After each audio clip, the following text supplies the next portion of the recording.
A debugger has been found in your system. যদি আপনার এই এররটা চলে আসে, আপনি যদি মোবাইল টেকনিশিয়ান হন বা অন্যান্য কোনো টুলস রান করতে পারতেছেন না, তাইলে আমার এই ভিডিওটা আপনার জন্য। আপনাদেরকে স্ক্রিনে দেখিয়ে দিচ্ছি কিভাবে ওইটা সলভ করবেন। মাত্র ২ টা স্টেপ ফলো করলে আপনারা এই প্রবলেমটা সলভ করতে পারবেন। তাইলে চলেন আমরা স্ক্রিনে চলে যাই আর আপনাদেরকে গাইড করি। তো আমরা এখন স্ক্রিনে চলে আসলাম।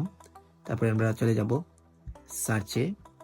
উইন্ডোজের এখানে সার্চ থেকে আমরা সার্চ করব সিস্টেম কনফিগ। তো জাস্ট এটা সার্চ করার পর সাজেশনে চলে আসবে। এখানে দেখতে পাচ্ছেন সিস্টেম কনফিগারেশন। তো এটা ক্লিক করব।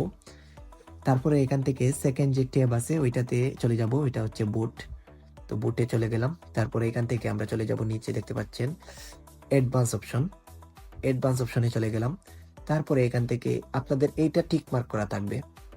এইটা যদি টিক মার্ক থাকে ওইটা আপনারা ম্যানুয়ালি ওইটা আপনারা আনটিক করবেন। আনটিক করে ওইটা আপনারা ওকেতে ক্লিক করবেন। তো ওকে করার পর অ্যাপ্লাইতে ক্লিক করবেন। তারপরে ওইটা আবার ওকে করে দিবেন। তারপর আপনাদের পিসিটা রিস্টার্ট করে নেবেন।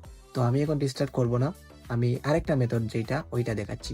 যদি এই মেথড কাজ না করে তাইলে আপনারা আবার চলে যাবেন সার্চ স্ক্রিনে। চলে যাওয়ার পর এখানে লিখবেন সিএমডি লেখার পর কমান্ড প্রম্পটটা রান এজ অ্যাডমিনিস্ট্রেটর করে নেবেন। তারপরে এখান থেকে ইয়েস করে দিবেন। দেখতে পাচ্ছেন এখানে উইন্ডোজ সিস্টেম 32। তো এইখানে আমরা পেস্ট করব জাস্ট একটা লাইন আমরা এখান থেকে কমান্ডটা। তো এখানে নোটে আপনারা দেখতে পাচ্ছেন একটা কমান্ডটা হচ্ছে এটা WUAUCLT.exe। তারপরে আপডেট নাও। তো আপনারা এখান থেকে কপি করে নেবেন। কন্ট্রোল সি দিয়ে আমি কপি করে নিলাম। কপি করে নেওয়ার পর এখান থেকে আমরা জাস্ট এই কন্ট্রোল ভি দিয়ে পেস্ট করে দিলাম। তারপরে আমরা হিট এন্টার। তো হিট এন্টার করার পর এখন কিন্তু আপনার কাজ শেষ। আপনি জাস্ট পিসিটা একবার রিস্টার্ট করবেন। রিস্টার্ট করলে আপনার যেই সমস্যাটা আগে হয়েছিল ওইটা সলভ হয়ে যাবে। তো এরকম আরও যদি ভিডিও পেতে চান তাহলে অবশ্যই আমাকে ফলো করবেন অ্যান্ড আমার ভিডিওটা শেয়ার করে আপনার বন্ধুদেরকে দেখার সুযোগ করে দিবেন।